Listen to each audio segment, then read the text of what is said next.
moi c'est Inès, je suis en vacances et je viens de revenir d'un petit voyage de quelques jours à travers la province de Québec. Alors j'ai voulu m'amuser un peu et créer un montage vidéo que j'ai voulu partager avec vous, qui comprend toutes les captures qu'on a prises, ma mère et moi, durant cette virée. Tout d'abord, il faut savoir que c'était un voyage de famille. Donc, il y avait mes parents, ma sœur et mes frères. Ça donne qu'on était 6 en tout dans la même voiture avec laquelle on a fait presque 3000 kilomètres. Nous voici alors ici, dans la voiture, en route vers notre première destination, la ville de Québec. La distance entre la ville de Gatineau, là où j'habite, et celle de Québec est de 440 km, donc presque 4h30 en voiture. Mais bien sûr, comme nous, on voyage en famille, c'est sûr que ça ne nous a pas seulement pris 4h30, mais bien plus, car on s'est souvent arrêté.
Pour faire un peu de géographie, la ville de Québec est la capitale nationale du Québec, une des 9 provinces du Canada.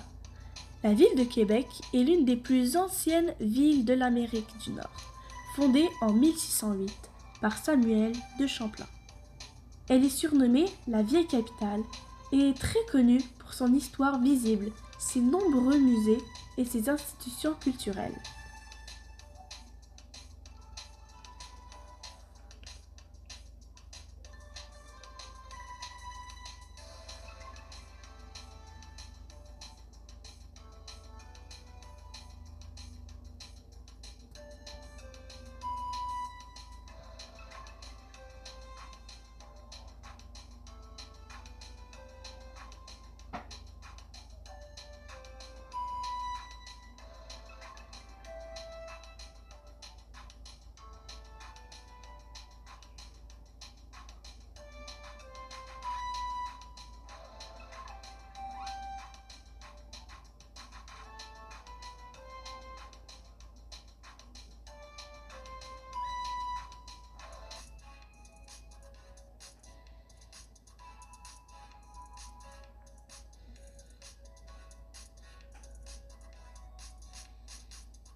Et comme par hasard, ce jour-là, c'était le 1er juillet, une journée fériée durant laquelle le Canada soufflait ses 155e bougies. Alors, on a célébré tous ensemble ce beau pays où il fait bon vivre. Le Canada est très connu à travers le monde pour son ouverture, son inclusion, sa tolérance et sa diversité.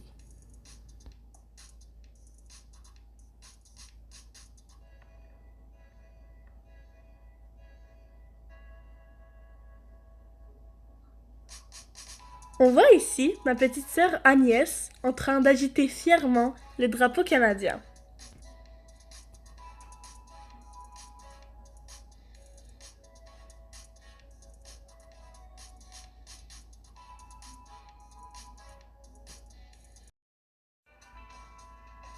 Québec la nuit est vraiment magnifique.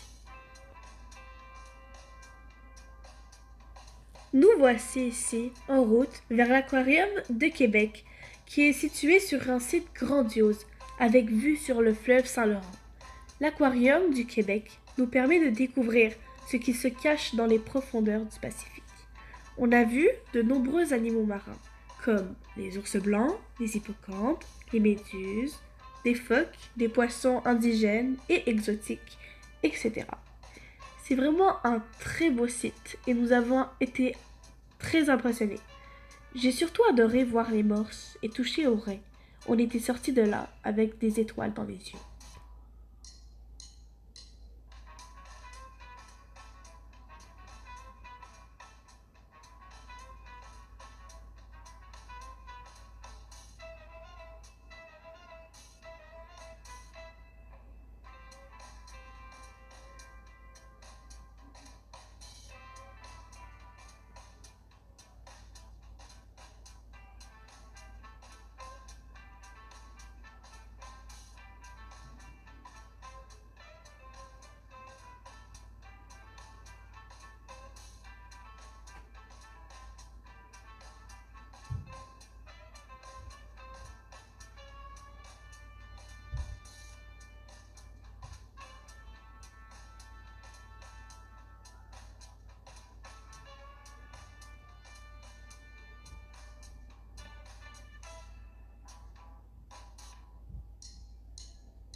On a aussi visité le parc de la chute Montmorency.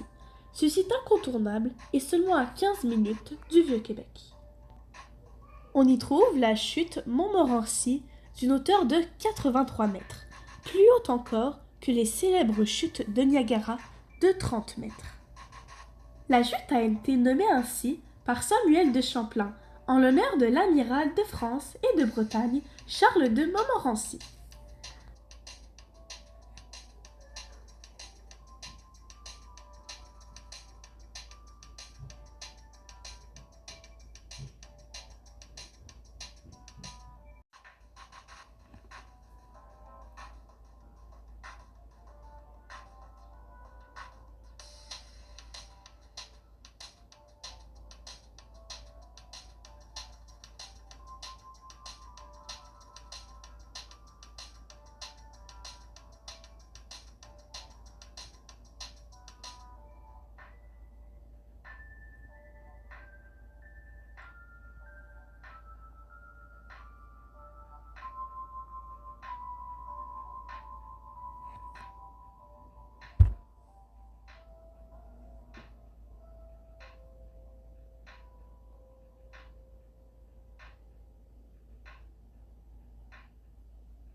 Et ici, on continue notre aventure au cœur de la ville de Québec.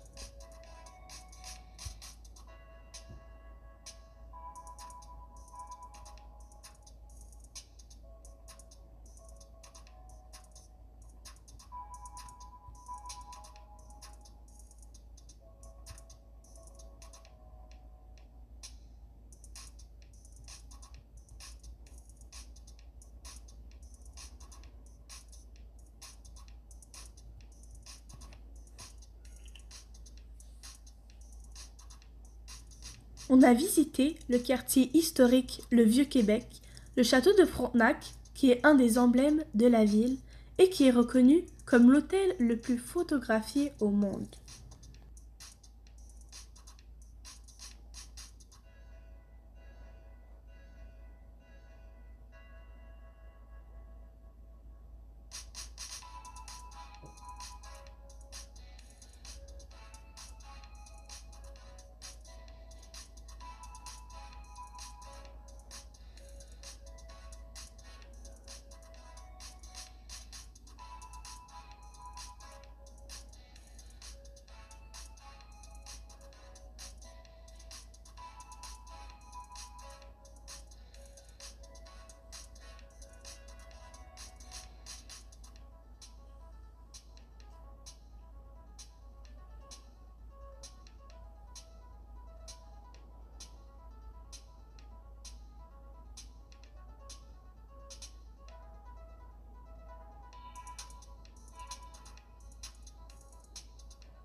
Et on reprend la route une autre fois pour une autre destination qui est cette fois-ci la ville de Rimouski.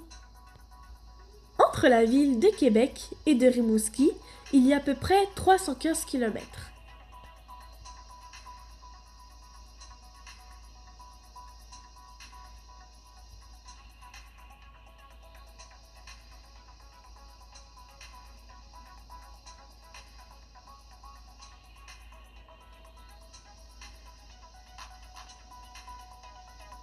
Encore pour un peu plus de géographie, Rimouski est la capitale océanographique du Québec. Le territoire de la ville s'étend du district Le Bic jusqu'à celui de Pointe-au-Père, à l'est, et jusqu'au district Sainte-Blandine au sud. En provenance de l'ouest, vous arrivez dans un passage tout en relief qu'offre le parc national du Bic. Rimouski est une petite ville très paisible de 525,5 km². Le soir, nous avons souvent la chance de contempler les merveilleux couchers de soleil que cette ville nous apporte.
On continue notre aventure et ici, direction le site de la Pointe au Père.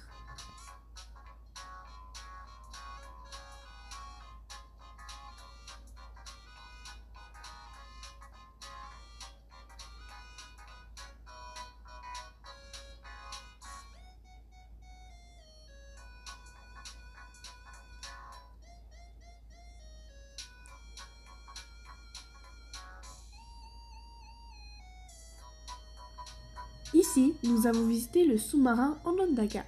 Le projet Onondaga est un projet du site historique maritime de la Pointe au Père. C'est le premier sous-marin qui est visitable au Canada. Le Onondaga est un sous-marin de la Marine royale canadienne. On a vraiment adoré la visite. Celle-ci était impressionnante et très constructive à la fois, car nous avons pu avoir les audioguides et ça nous emmenait réellement dans la vie des sous-mariniers.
Ensuite, nous sommes allés voir le phare de Pointe-au-Père.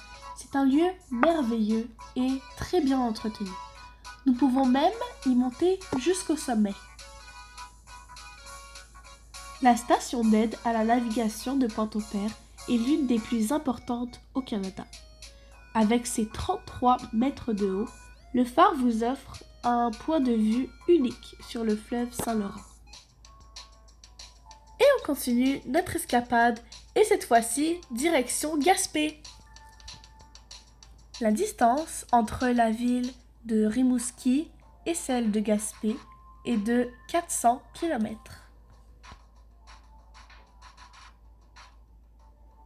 Mais bien sûr, les 400 km, nous ne les avons pas faites d'un coup. On s'est très souvent arrêté pour se dégourdir les jambes, mais aussi pour découvrir les magnifiques paysages.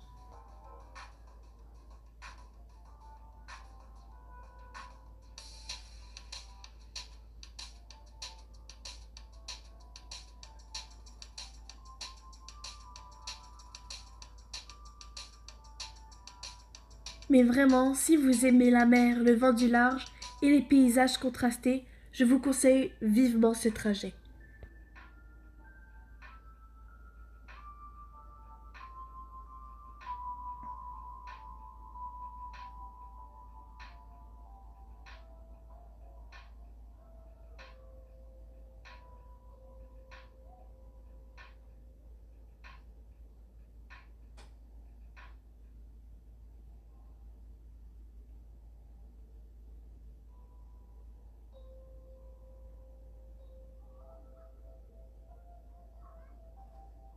Nous voici ici arrivés à Gaspé, qui est une ville de l'Est du Québec, au Canada. Et Gaspé est un mot d'origine micmac, qui signifie le bout de la terre. Elle a été découverte en 1535 par l'explorateur Jacques Cartier.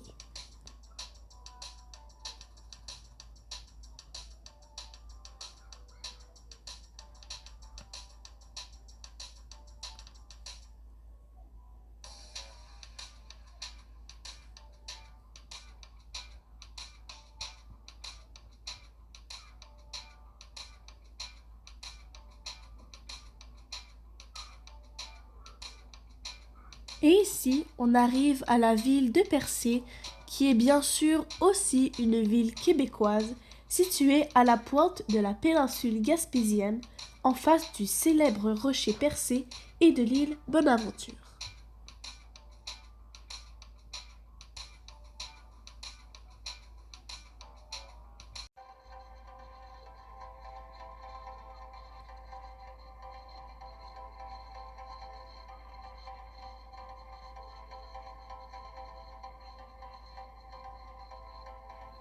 En route pour une petite croisière, pour voir de plus près le fameux rocher Percé et se rendre à l'île Bonaventure.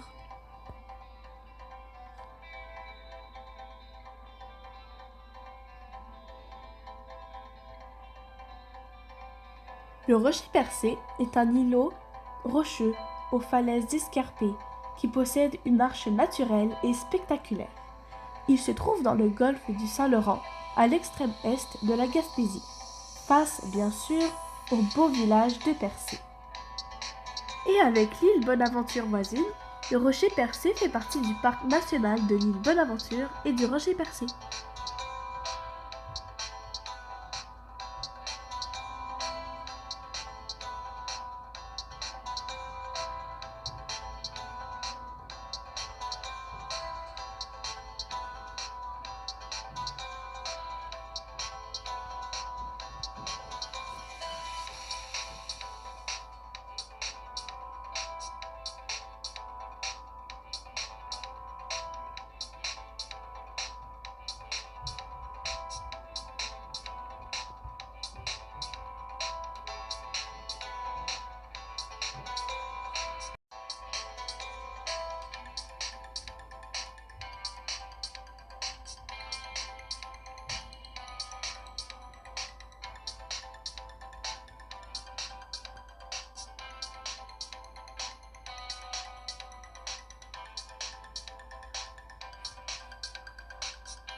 Ici, on arrive à l'île Bonaventure, qui est située à 3,5 km au large du village de Percé.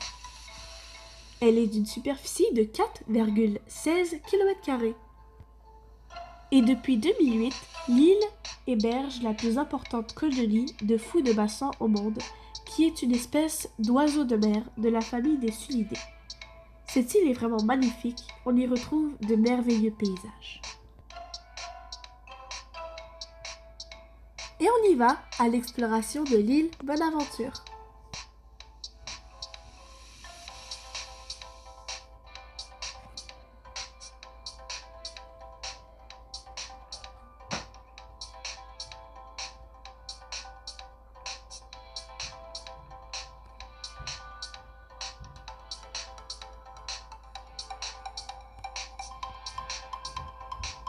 une visite dans les maisons des pêcheurs qui date de 1930.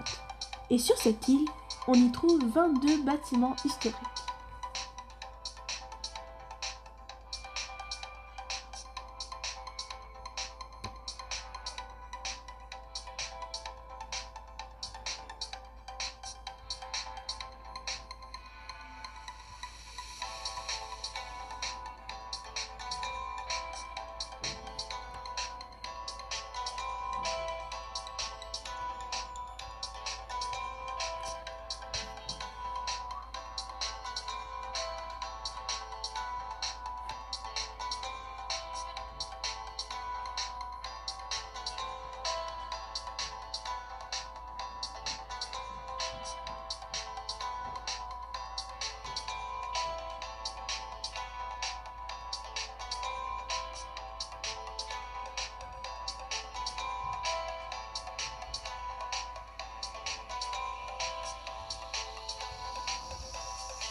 Et on continue encore notre aventure, et cette fois-ci, direction Malbaie.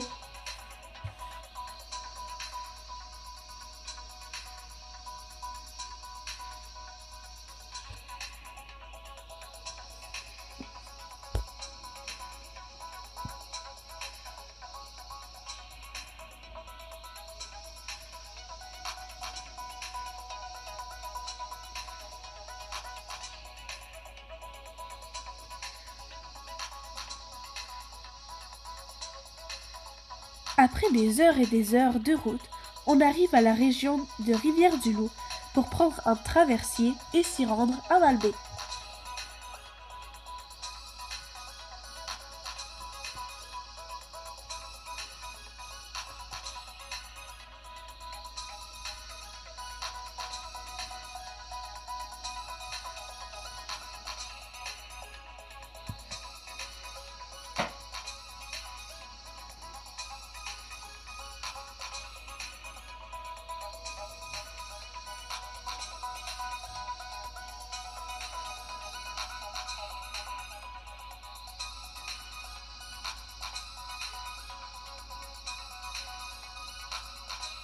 Et cette traverse qui relie la magnifique région Rivière-du-Loup à celle de Malbaie offre une expérience agréable sur le fleuve tout en admirant toute la beauté de celui-ci. La traverse était agréable puisqu'on proposait de nombreux services à bord, tels qu'un restaurant, une boutique de souvenirs, un poste d'information touristique et même une salle de jeu pour enfants.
Une fois arrivés à destination, direction l'hôtel à Malbé, car on était vraiment très fatigués.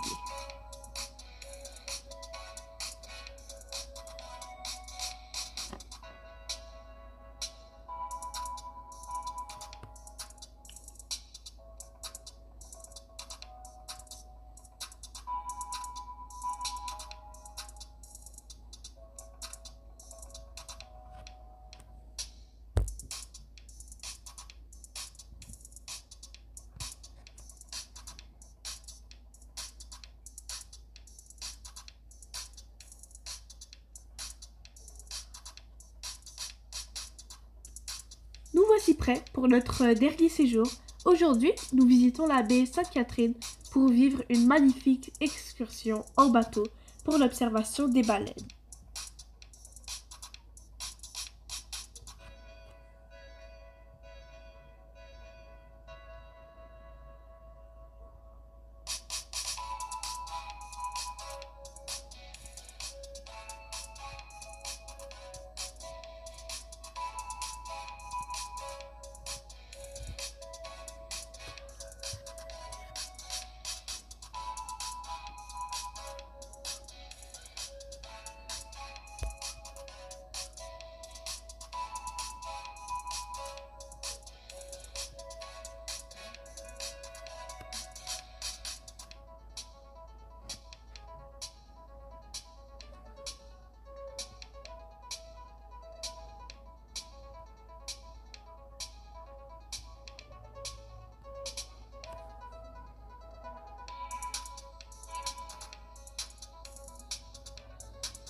La croisière aux baleines, de quasi 3 heures, était vraiment inoubliable.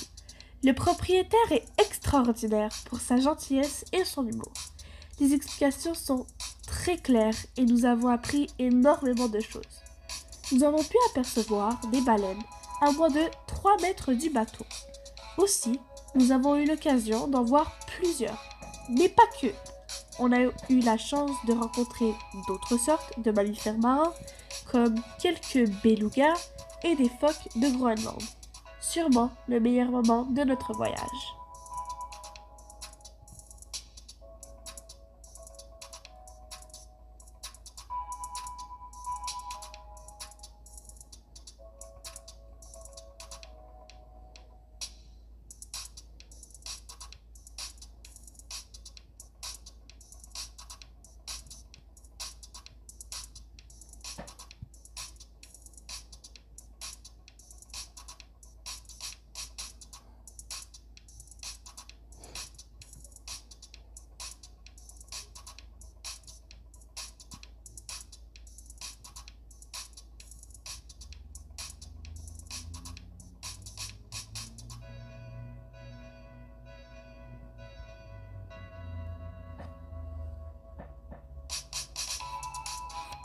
Et c'est ici qu'on a pu apercevoir notre première baleine.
Et comme dit ma mère, chaque chose a une fin. Notre voyage est fini et on retourne chez nous à Gatineau.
Et après presque 8 heures de route, Dieu merci, nous voici arrivés dans notre quartier. J'espère que vous avez aimé cette balade à travers le Québec. Bye!